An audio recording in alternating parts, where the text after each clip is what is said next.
when that movie came out. Was anything cut from that film? The studio actually legally couldn't trim it. They couldn't cut anything. There are movies that entertain you, and then there are movies that break the rules so completely that Hollywood has never quite recovered from the impact.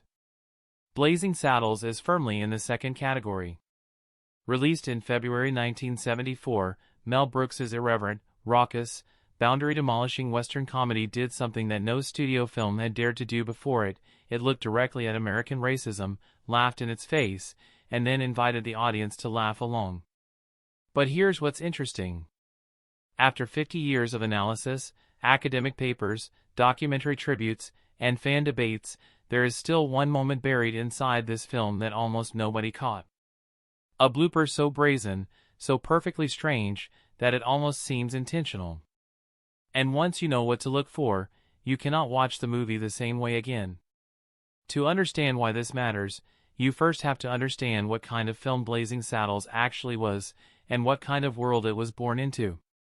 The year 1974 was not a comfortable one for the United States. The Vietnam War had left a generation disillusioned. Watergate had exposed the rot at the very top of the American government. Richard Nixon, the President of the United States, was weeks away from resigning in disgrace. Trust in institutions had collapsed. And yet Hollywood, particularly the Western genre, was still churning out the same sanitized myths it had been producing since the 1940s, white heroes on horseback, noble and clean, taming a wild land with effortless virtue. Mel Brooks looked at that picture and saw a target. Blazing Saddles is set in the fictional town of Rock Ridge in the Old West, but it has nothing to do with cowboys or frontier life, not really. It's about 1970s America dressed up in spurs and hats.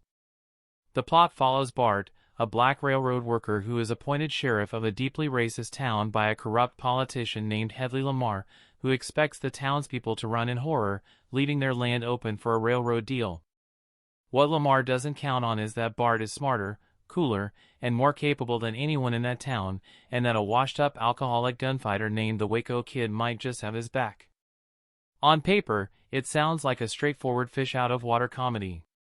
In execution, it was a controlled explosion inside a Hollywood studio. Mel Brooks did not make Blazing Saddles politely. He fought for it at every stage. When Warner Brothers executives first screened the finished film, the room reportedly went silent. There was no laughter. No applause. One executive called it too vulgar for American audiences. Another reportedly suggested it would end careers. Brooks sat in that same room and reached the opposite conclusion entirely. What gave Brooks the power to ignore them was something rare in Hollywood: contractual final cut authority. He had negotiated the right to have the last word on the film's content, which meant the studio could complain all they wanted, but they could not legally trim a single frame without his permission. This was not a common arrangement, particularly for a comedy director working on what the studio considered a risky, potentially offensive project. But Brooks had earned enough credibility with his Oscar-winning screenplay for the producers that he was able to secure the terms he wanted. Warner Brothers, hoping the film would fail quietly, agreed to a limited release in just a few major cities. Their strategy was containment. If the movie bombed, nobody would notice. If it caused controversy, Brooks would absorb the blame. What actually happened was neither of those things. Blazing Saddles opened in New York, Los Angeles, and Chicago and immediately caught fire. Theaters extended their runs. Word of mouth spread faster than the studio could manage. By the end of its theatrical run, the film had earned over $100 million, making it the highest-grossing comedy of 1974.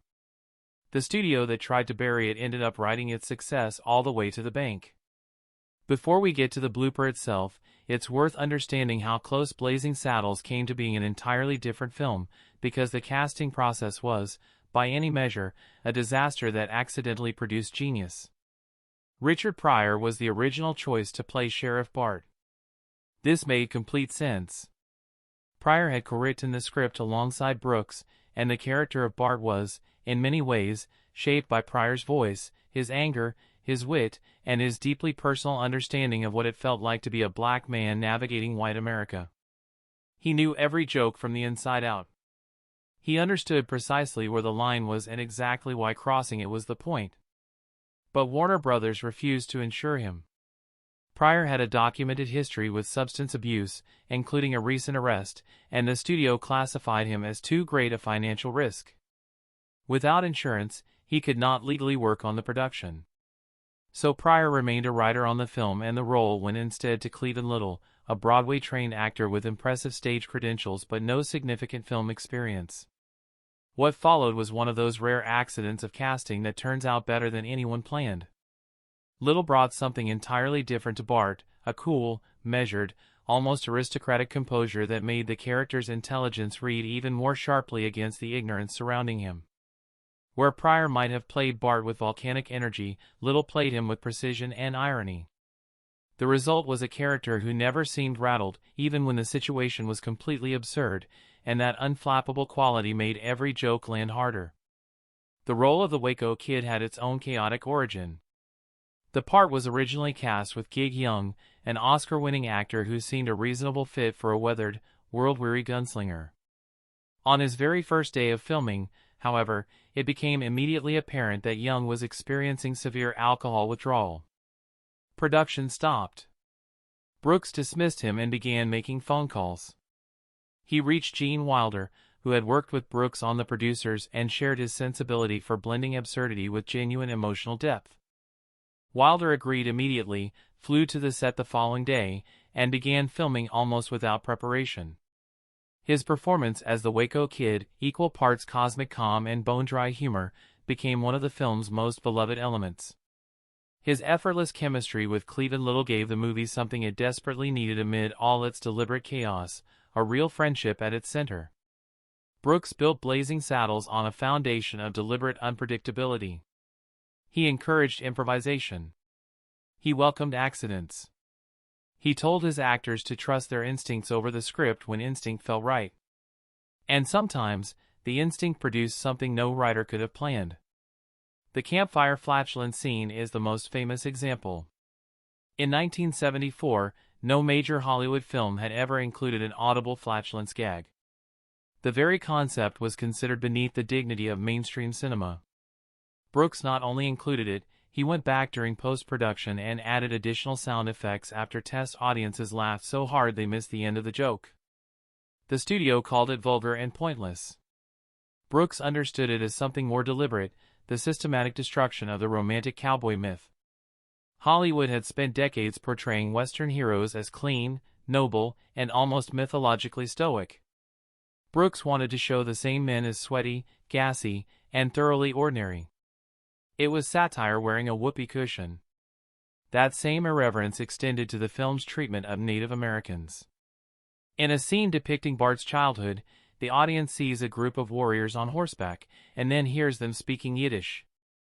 Full sentences, delivered fluently, while other warriors nod in solemn agreement. Brooks, who played the tribal chief himself, was doing something more pointed than a cheap gag. He was drawing attention to the way Hollywood westerns had historically stripped indigenous people of language, culture, and humanity, reducing them to silent or grunting threats. By replacing that silence with Yiddish, the most culturally loaded dialect Brooks knew personally, he made the absurdity of those old portrayals impossible to ignore. The opening theme of the film operates on a similar principle. Singer Frankie Laine, a genuine legend of the Western ballad form, performed the title song with complete sincerity and operatic commitment. Brooks deliberately did not tell Laine that the film was a comedy. Laine believed he was recording the theme to a serious dramatic epic and sang accordingly, pouring genuine emotion into lyrics that were pure parody. The gap between the earnestness of the performance and the ridiculousness of the content produced exactly the kind of comedy Brooks was chasing, a joke that only works because one person in the room doesn't know it's a joke. And now we arrive at the moment that slipped through.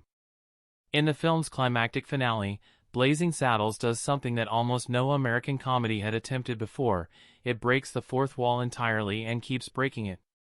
The brawl that begins in the fictional town of Rock Ridge crashes through the walls of the movie set, spilling out onto the Warner Brothers studio lot.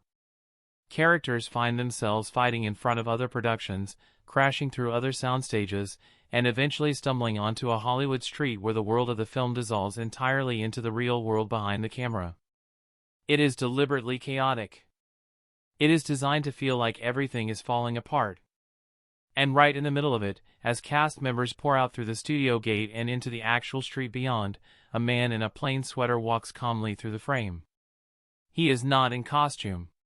He is not listed in the credits. He has no role in the scene. He is simply a person who is walking past the Warner Brothers lot on an ordinary afternoon and happened to stroll directly into a live film shoot without realizing it. A real, random pedestrian, caught on camera, now permanently embedded in one of the most celebrated comedies in American film history. The remarkable part is not that it happened. Accidents happen on film sets. The remarkable part is what Mel Brooks did when he saw it in the edit. He left it in.